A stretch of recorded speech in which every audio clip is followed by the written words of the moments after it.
And I'll give you the first look at the Night Owls' upcoming winter performance. All that and more when Whip City Weekly starts right now. The City of Westfield's refuse and recycling program, which includes curbside and leaf collection, has celebrated its 20th anniversary last year. However, it had to implement some major changes when a freak October snowstorm brought down more branches than it could handle.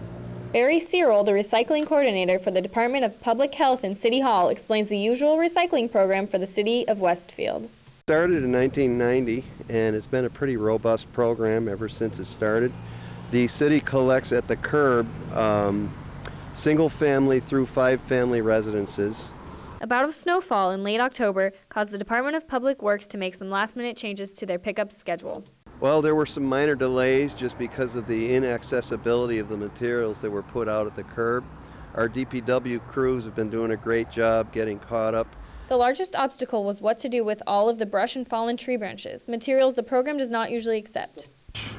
The city has hired out to some private contractors to help collect it all, and it's been being brought to several spots within the city, one of which is at our Twist Street transfer station and recycling center. And residents have been allowed to bring the materials up there as well.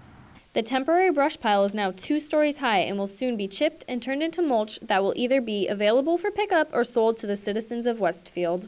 This recycling program has saved over 54,138 tons of recyclables from getting caught up in our landfills. So don't forget to recycle, and remember, every little bit counts.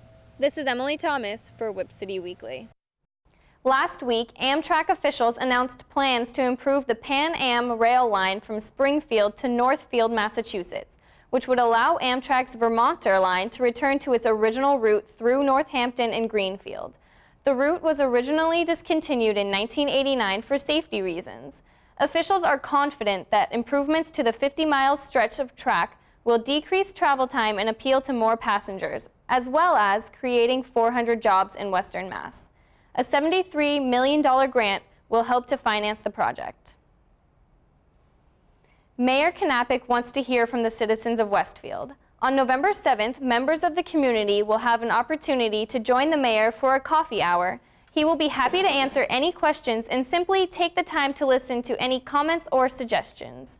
The event will take place at Tigers Pride Westfield Vocational Technical High School from 8 to 9 a.m. It is asked that you register beforehand by calling Carrie Deering at 413-568-1618.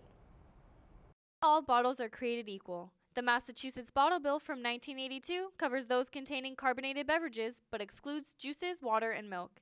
It has not been updated since. Sierra Club member Philip Seago gives us the benefits of updating the bill. The biggest benefit is having cleaner streets, cleaner parks, cleaner rivers, everything would be cleaner. However, not everyone is completely on board. There are multiple reasons why companies oppose the new changes. Some companies are opposed to the bottle bill simply because of lost profits. The way that the bottle bill system works is that when you buy a beverage at the grocery, you pay for the cost of it, like $1, and then you pay another nickel as a deposit. And when you return the empty, they give you the nickel back. Somebody is paying for taking the empties from the grocery store, bringing it back to the bottler, or bringing it back to a recycling facility. And the cost of that has nothing to do with a nickel. That's paid for by the bottlers. Bottles and cans are separated by size, distributor, and contents. Distributors then must store the product until it is ready to be recycled, leaving companies with the burden of cost and creating space to keep the bottles. With the plastic, it's pretty much the same thing. They're all sorted per distributor: Pepsi, Coca-Cola, Walmart, Adirondack. So all the different brands have their own boxes, and they want the sizes sorted as well. We have to keep the 20-ounce separate from the 1 liters or separate from the 2 liters. Mark McDonald, the owner of Bridgewater Bottle and Can Redemption Center, explains the effects he believes updating the bill will have on the environment.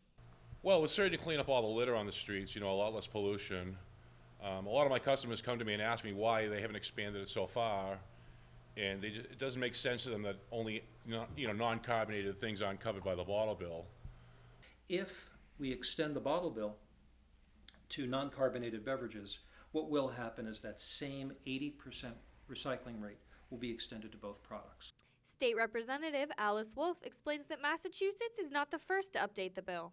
They are following in the footsteps of other states who have found that the bill increases recycling volume. A bill, and it's very successful. Recently, both Connecticut and New York adopted this bill. It's a little early to say how successful it's been.